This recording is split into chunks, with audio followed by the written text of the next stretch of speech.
In a small village in the interior of Spain, a strange and unsettling event defies logic and has intrigued the world for over half a century. The case of the Faces of Bélmez begins on an ordinary morning, August 23, 1971, when María Gómez Cámara, a dedicated housewife with simple habits, notices something unusual on the floor of her kitchen. It was not a common damp stain, nor any imperfection in the cement. It was a face, an empty gaze with well-defined human features petrified there in the cold cement. Maria, initially frightened, tries to understand if it could be a mere coincidence, a trick of the light, or even her imagination. But the inexplicable gaze remains, challenging, fixed in her direction. Maria's fright mixes with fear, and soon the news spreads through the alleys of Bélmez de la Moraleda. The neighbors gather, many skeptical, others frightened. The face seems to gain expression with the morning light, and the feeling of unease grows among all who lean over the kitchen floor. Maria's son, Miguel Pereira, eager to restore normality, tries to remove the figure, scraping the cement, covering it with a new layer, hoping to bury that nightmare once and for all. But, to everyone's surprise, days later, another face appears. Different, but equally disturbing. And then another, and another, in a sequence that seems to defy reason itself. As the faces multiply, always with human features, some frightened, others sad, all indescribably expressive, the phenomenon attracts the curiosity of people from all over Spain. The small village, accustomed to a quiet routine, is transformed. Weekends see crowds of up to 10,000 people gathered in front of the house, all seeking a glimpse of the inexplicable. The case takes on the proportions of a national myth, gaining space in newspapers, on the radio, and in bar conversations.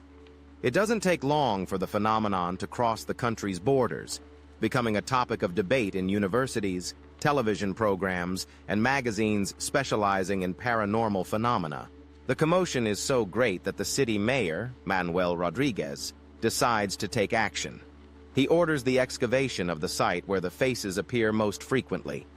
Expectations are high, and the mystery only deepens when, at almost 3 meters deep, the workers find human bones. A more detailed analysis reveals that it is the skeleton of a man buried there around the 12th century. The discovery further fuels the atmosphere of mystery and superstition. It is said that that house, known as the Bishop's House, was built over an old medieval cemetery, the scene of dark stories, including reports of cruel rituals supposedly conducted by inquisitors in the 15th century. Longtime residents whisper about inexplicable voices heard at dawn, echoes of a tragic past that seem to want to manifest in the present. Faced with increasing pressure, the Spanish government decides to officially investigate the phenomenon. In 1972, the Minister of the Interior sends a team led by parapsychologist José Luis Jordan. Chemical analyses are carried out on the faces, and the first conclusion is clear: fraud. The faces would have been artificially made, using a mixture of calcium silicate, soot, and vinegar to create the images on the cement. The announcement provokes outrage among the residents and divides opinions among scholars. Many reject the report, arguing that the analyses were superficial and did not explain the origin of the figures, which continued to appear even after scraping and renovating the floors. And that is where Germán de Argumosa, another renowned Spanish parapsychologist, comes into the picture. Contrary to the official reports, Argumosa defends the authenticity of the phenomenon. For him, the Faces of Bélmez are an unprecedented paranormal event, impossible to explain by known natural laws. He proposes completely sealing off the kitchen, locking doors and windows to prevent any kind of fraud. For an entire year, no one enters the room, and everything remains under strict surveillance. When they finally reopen the space, astonishment takes over everyone. 17 new faces appear, some with even clearer details than the previous ones. The controversy only grows, and specialists divide into rival groups between skeptics and defenders of the inexplicable. While scientists, parapsychologists and curious onlookers debate, María Gómez Cámara watches with unease the unfolding events in her own home. She claims that her emotional state has a direct influence on the phenomenon.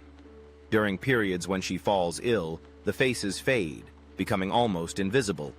When she recovers, the figures return, more vivid than ever. Scholars call these faces teleplasties, forms that seem to have a life of their own, perhaps linked to Maria's psychic or spiritual energy. The mystery of the connection between the housewife and the enigmatic images further strengthens popular fascination. With Maria's death in 2004, many believed that the phenomenon would cease. But the faces of Bélmez persist, multiply, and even appear in the house where she was born, just a few meters away. The mystery withstands time and challenges scientific explanations.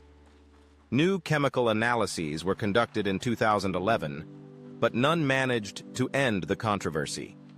Some indicate that the faces may have an artificial origin, while others suggest unknown phenomena. Today, Bélmez de la Moraleda is a destination for tourists, scholars, and curious people from around the world. An interpretation center was created to preserve and study the phenomenon, which still attracts visitors fascinated by the faces that defy explanation. The legacy of the faces of Bélmez remains alive, fueling debates between science and belief, skepticism and faith, reason and mystery. Is it all a masterfully engineered fraud? Or are we witnessing an unprecedented paranormal manifestation? What do you believe? The mystery remains, waiting for the next curious gaze, perhaps yours. If you liked the video, leave a like, subscribe, and turn on notifications for more stories where the inexplicable and the real meet.